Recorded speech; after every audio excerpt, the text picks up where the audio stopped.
Subscribe now and press the bell icon. Never miss an update.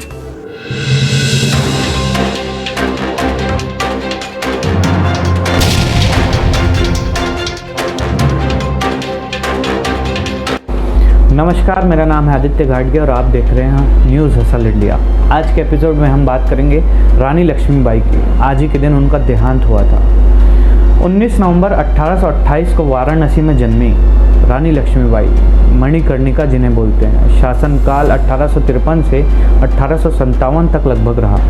रानी लक्ष्मीबाई जिन्हें हम झांसी की रानी के नाम से जानते हैं, जो भारत के पहले स्वतंत्रता संग्राम सेनानी 1857 के समय की सबसे बहादुर वीरांगना थी। झांसी की रानी लक्ष्मीबाई एक ऐसी योद्धा थी जिन्होंने अंग्रेजी सेनाओं के छक्के छुड़ा दिए। आखिरी दम तक उनसे लड़ती रही। हमारे देश में झांसी की रानी लक्ष्मीबाई की वीरता की कहानियाँ सुनाई जाती हैं। रानी लक्ष्मीबाई इतनी बहादुर थी कि वो मरने के बाद भी अंग्रेज़ों के हाथ नहीं लग पाई। झांसी की रानी की उम्र महज 29 साल की थी। लड़ते लड़ते रणभूमि में उनकी मौत हो गई। रानी लक्ष्मीबाई बहादुरी, देशभक्ति और सम्मान का प्रतीक है। उनका जन्म 19 नवंबर 1828 में एक मराठी परिवार में हुआ था। झांसी की रानी लक्ष्मीबाई का असली नाम मणिकर्णिका था और उन्हें प्यार से मनु भी बुलाते थे। रानी लक्ष्मीबाई के पिता मोरपंत तांबे मराठा बाजीराव की सेवा में थे और उनकी माता भागीरथी एक विद्वान महिला थी। बता दें कि बहुत ही कम उम्र में रानी लक्ष्मीबाई ने अपनी माता को खो दिया, जिसके बाद उनके पिता ने उन्हें एक अपरंपरागत तरीके से पाला।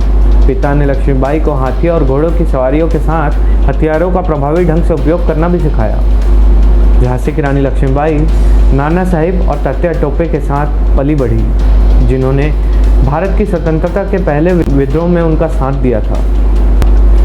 रानी लक्ष्मीबाई महल और मंदिर के बीच एक छोटे से एस्कॉर्ट के साथ घोड़े पर सवार होकर आती थी। हालांकि कभी कभी उन्हें पालकी में भी लाया जाता था। उनके घोड़ों में सारंगी, पवन और बादल शामिल थे। इतिहासकारों के अनुसार 1858 में किले से भागते समय रानी लक्ष्मीबाई बादल पर सवार थी। बता दें कि रानी लक्ष्मीबाई का विवाह राजा गंगाधर राव से हुआ, जो झांसी के महाराज थे।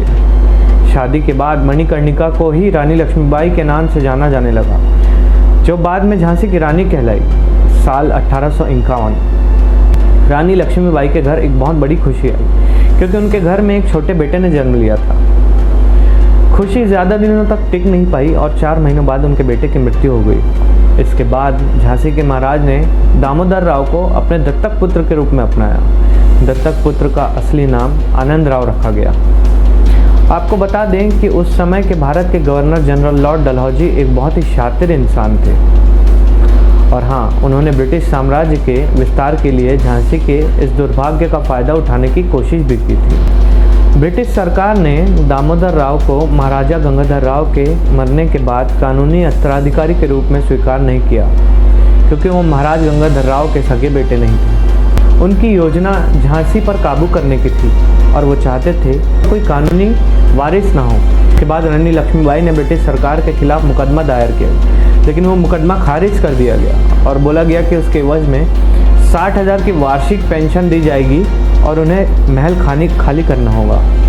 लेकिन रानी लक्ष्मीबाई नहीं मानी। रानी लक्ष्मीबाई अंग्रेज़ों को झांसी का किला देने से इनकार कर दी और वो अपने इस निर्णय में बहुत ही अडिग रही।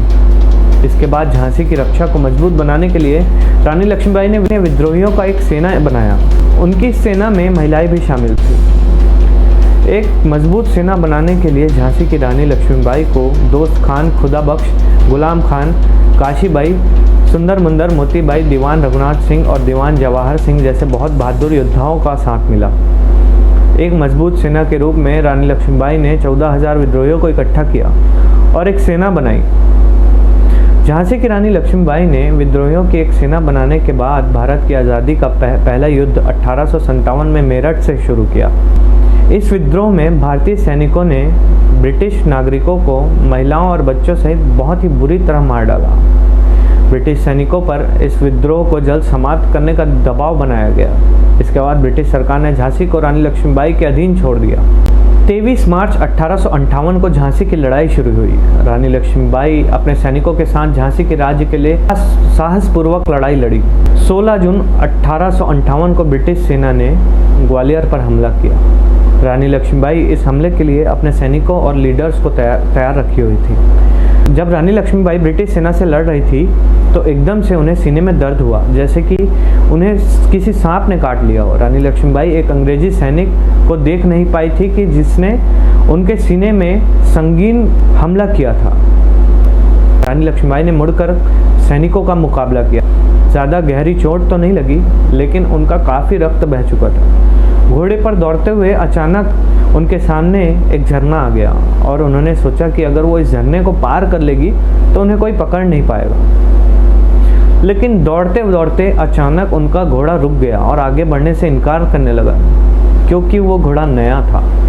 तभी रानी लक्ष्मीबाई की कमर पर तेजी से वार हुआ। रानी लक्ष्मीबाई के कमर में एक गोली लगी थी, जिसकी वजह से घायल हो गई। उनकी तलवार हाथ से नीचे गिर गई।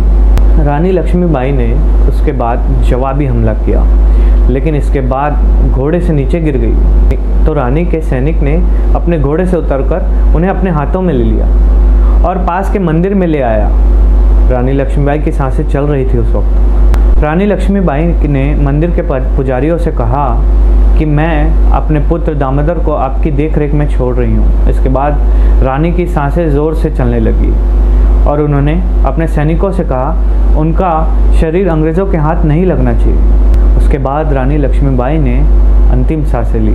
रानी के मरने के बाद सब कुछ शांत हो गया, जिसके बाद जनरल हीरोज़ ने रानी लक्ष्मीबाई की तारीफ में कहा कि रानी लक्ष्मीबाई ने अपने चालाकी और दृढ़ता के लिए बहुत ही खास थी।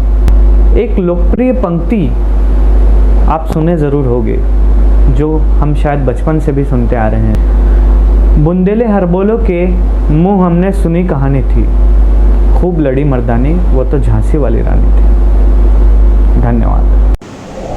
Subscribe now and press the bell icon. Never miss an update.